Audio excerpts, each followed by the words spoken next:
नमस्कार दोस्तों, आज मैं आपको सुनाने जा रही हूँ हिंदू धर्म की एक ऐसी पवित्र और अद्भुत कथा जिसमें एक पत्नी ने अपने प्रेम, विश्वास और पतिव्रता धर्म के बल पर मृत्यु के देवता यमराज से भी अपने पति के प्राण वापस ले लिए थे। यह केवल एक कथा नहीं बल्कि अटूट प्रेम, समर्पण और विश्वास की ऐसी मिसाल है जिसे सदियों से श्रद्धा के साथ सुना और माना जाता है। तो आइए सुनते हैं वट सावित्री व्रत की संपूर्ण पौराणिक कथा। बहुत समय पहले की बात है। मध्य देश में अश्वपति नाम के एक प्रतापी और धर्मात्मा राजा राज्य करते थे। उनकी रानी का नाम मालवी था। राज्य में धन, वैभव, सुख सुविधा सब कुछ था, लेकिन राजा और रानी के जीवन में एक बहुत बड़ा दुख था। उनकी कोई संतान नहीं थी। राजा अश्वपति ने वर्षों तक तपस्या की। वे प्रतिदिन माता सावित्री की उपासना करते, यज्ञ करते और हजारों मंत्रों का जाप करते। कई वर्षों की कठिन साधना के बाद एक दिन माता सावित्री स्वयं प्रकट हुई और देवी प्रसन्न होकर बोली, राजन, तुम्हारी भक्ति से मैं अत्यंत प्रसन्न हूँ। शीघ्र ही तुम्हारे घर एक तेजस्वी कन्या का जन्म होगा। कुछ समय बाद रानी मालवी ने एक सुंदर कन्या को जन्म दिया। देवी के आशीर्वाद से जन्म लेने के कारण उनका नाम सावित्री पड़ा। सावित्री बचपन से ही अत्यंत सुंदर, तेजस्वी, बुद्धिमान और संस्कारी थी। उनका चेहरा ऐसा चमकता था मानो वह स्वयं देवी का अंश हो। धीरे धीरे वह बड़ी हुई। उनकी सुंदरता और तेज के कारण बड़े बड़े राजकुमार भी उनके सामने आने से संकोच करते थे। जब वह विवाह के योग्य हुई, राजा अश्वपति ने योग्य वर की खोज शुरू की, लेकिन कोई भी वर सावित्री के योग्य नहीं मिला। तब राजा ने कहा, पुत्री, तुम स्वयं अपने लिए योग्य वर का चयन करो। पिता की आज्ञा पाकर सावित्री रथ में बैठकर कई राज्यों और आश्रमों में गई। अनेक राजकुमारों को देखा, लेकिन उनका मन कहीं नहीं रुका। अंततः वह एक वन में पहुंची, जहां एक आश्रम के पास एक तेजस्वी युवक को देखा। वह युवक लकड़ियां काट रहा था। उसके चेहरे पर अद्भुत शांति और तेज था। उसका नाम सत्यवान था। सत्यवान एक अंधे और वनवासी राजा ध्रुमतसेन का पुत्र था। ध्रुमतसेन पहले एक बड़े राज्य के राजा थे, लेकिन शत्रुओं ने उनका राज्य छीन लिया था। अब वे परिवार सहित जंगल में साधारण जीवन जी रहे थे। सावित्री ने सत्यवान को देखते ही मन उसे अपना पति मान लिया। वह वापस महल लौटी और अपने पिता को सब कुछ बताया। उसी समय वहाँ देव ऋषि नारद भी उपस्थित थे। नारद जी ने सत्यवान के गुणों की बहुत प्रशंसा की, लेकिन फिर गंभीर होकर कहा, राजन, सत्यवान सभी गुणों से युक्त है, लेकिन उसकी आयु बहुत कम है। आज से ठीक 1 वर्ष बाद उसकी मृत्यु निश्चित है। यह सुनकर राजा अश्वपति घबरा गए। उन्होंने सावित्री को समझाया, पुत्री, किसी और वर का चयन कर लो। लेकिन सावित्री ने शांत स्वर में कहा, पिताश्री, आर्य कन्या जीवन में केवल एक बार पति का वरण करती है।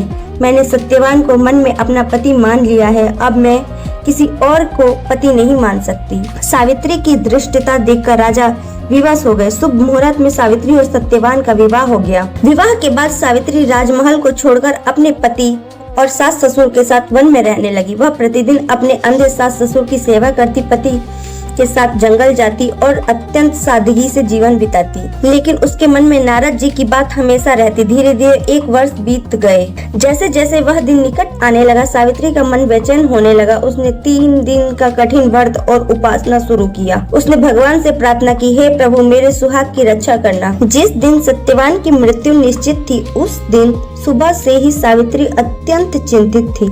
सत्यवान लकड़ियां काटने जंगल जाने लगे तो सावित्री बोली, स्वामी, आज मैं आपके साथ जंगल जाऊंगी। सत्यवान ने कहा, तुमने कई दिनों से व्रत रखा, तुम बहुत कमजोर हो। लेकिन सावित्री नहीं मानी। दोनों जंगल की ओर चल पड़े। जंगल में पहुंचकर सत्यवान पेड़ काटने लगे। कुछ समय बाद अचानक उनके सिर में तेज दर्द होने लगा। वे बोले, सावित्री, मेरा सिर बहुत भारी हो रहा है। सावित्री तुरंत उन्हें एक विशाल वट के नीचे ले गई। सत्यवान ने अपना सिर सावित्री की गोद में रख दिया। कुछ ही क्षणों में सत्यवान निश्चल हो गए। सावित्री की आंखों में आंसू बहने लगे, लेकिन उसने धैर्य नहीं खोया। तभी वहाँ एक दिव्य पुरुष प्रकट हुए। उनके हाथ में पाश था। शरीर से अद्भुत तेज निकल रहा था। वे थे मृत्यु के देवता यमराज। यमराज ने सत्यवान की आत्मा को पास में बांधा और दक्षिण दिशा की ओर चल पड़े। सावित्री भी उनके पीछे पीछे चलने लगी। कुछ दूर जाकर यमराज बोले, सावित्री, अब वापस लौट जाओ। यह संसार का नियम है, जो जन्म लेता है उसकी मृत्यु निश्चित है। सावित्री ने विनम्रता से कहा, धर्मराज, जहाँ तक मेरे पति जाएंगे वहाँ तक जाना मेरा धर्म है। सावित्री की बात सुनकर यमराज प्रसन्न हुए। उन्होंने कहा, तुम्हारी वाणी धर्मयुक्त है। मैं तुम्हें एक वरदान देता हूँ, लेकिन सत्यवान का जीवन नहीं मांग सकती। सावित्री बोली, मेरे अंधे सास ससुर की आंखों की रोशनी वापस आ जाए। यमराज बोले, तथास्तु। इसके बाद यमराज आगे बढ़े, लेकिन सावित्री फिर भी पीछे चलती रही। कुछ समय बाद यमराज ने फिर समझाया, अब लौट जाओ पुत्री। सावित्री बोली, सत्य पुरुषों का साथ कभी व्यर्थ नहीं जाता। आपके साथ चलते चलते मुझे धर्म का ज्ञान मिल रहा है। यमराज उसकी बुद्धिमानी और पतिव्रता धर्म से अत्यंत प्रभावित हुए। उन्होंने दूसरा वरदान दिया। मांगो दूसरा वरदान। सावित्री बोली, मेरे ससुर को उनका खोया हुआ राज्य वापस मिल जाए। यमराज ने कहा, ऐसा ही होगा। फिर भी सावित्री पीछे चलती रही। अब यमराज ने तीसरा वरदान मांगने को कहा। सावित्री बोली, मेरे पिता राजा अश्वपति को 100 पुत्र प्राप्त हो। यमराज ने वरदान दे दिया, लेकिन सावित्री अभी भी पीछे चल रही थी। यमराज अब उसके धैर्य और प्रेम और समर्पण से अत्यंत प्रभावित हो चुके थे। उन्होंने कहा, सावित्री तुम एक महान पतिव्रता हो, एक अंतिम वरदान और मांग लो। तब सावित्री ने अत्यंत बुद्धिमानी से कहा, मुझे सत्यवान से 100 पुत्र प्राप्त हो। यमराज तुरंत तथास्तु कह बैठे, लेकिन अगले ही क्षण उन्हें अपनी भूल का एहसास हुआ। बिना सत्यवान के जीवित हुए सावित्री को पुत्र कैसे प्राप्त हो सकते थे? यमराज मुस्कुराए। उन्होंने कहा, सावित्री तुमने अपनी बुद्धि, प्रेम और पतिव्रता धर्म से मुझे पराजित कर दिया। मैं सत्यवान को जीवन दान देता हूँ। इतना कहकर यमराज ने सत्यवान की आत्मा मुक्त कर दी और अंतर्ध्यान हो गए। उधर वट वृक्ष के नीचे सत्यवान फिर से जीवित हो उठे। उन्हें ऐसा लगा मानो वह गहरी नींद से जगे हो। सत्यवान बोले, सावित्री मैं सो गया था क्या?